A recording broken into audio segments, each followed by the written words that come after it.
Right now, tributes are pouring in for Todd Portune. He was the longest serving commissioner in Hamilton County history, and he died tonight after a fight with cancer. We want to take you now to a live picture at a memorial that is happening right now at Fountain Square. You see that there. Folks are going to be gathering there in the next few minutes, organized by Maslow's Army, who we report on here often. They had a close relationship with Portune. He donated money for a bus so they could continue their outreach to our area's homeless population. Todd Portune, though, has been a dedicated public servant, serving 4 terms on Cincinnati City Council, nearly 20 years on the County Commission. Not on Your Side's Paula Christian has covered Portune for nearly a decade, and tonight she looks at his life and a legacy of service. Todd Portune was a college track star, a lawyer, a politician, and a father of 3 who never let his decades-long health battle or the amputation of his leg stop him from becoming a great leader.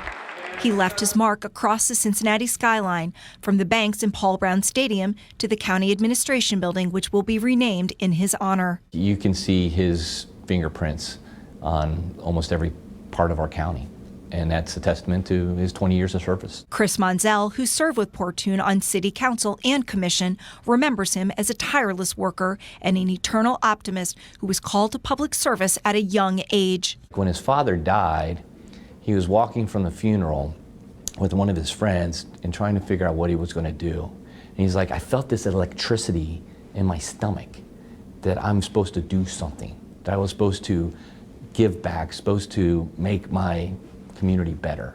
That he felt that at the age of 14. Portune graduated from Coleraine High School, where he was a track star in 1976.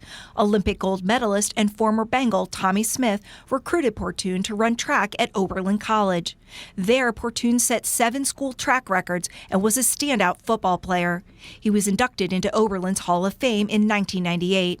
He graduated from the University of Cincinnati Law School in 1983 and worked as an attorney before being appointed to Cincinnati City Council in 1993.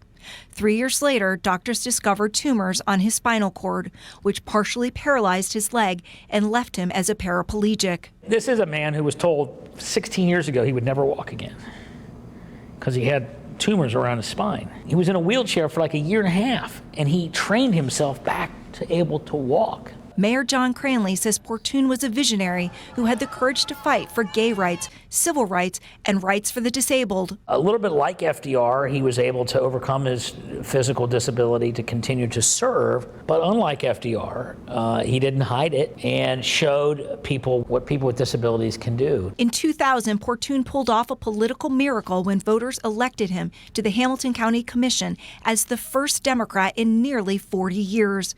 His attacks on the Bengal Stadium deal helped him break the Republican stronghold. To the best of my ability. So help me God. So help me God. Congratulations. Thank you. Portune never lost an election, serving for 19 years on commission, where he helped overhaul the SORTA board in the Metropolitan Sewer District, develop the banks, and improve infant mortality. Eric Kearney, head of the African American Chamber, was a former law partner of Portune's. His courage, it's admirable. It's palpable. It's, if you ever had to go to war, that would be the person you would want by your side. Even as Portune's health declined in 2018, he never backed away from public service, going so far as to hold a county commission meeting at the University of Cincinnati Medical Center.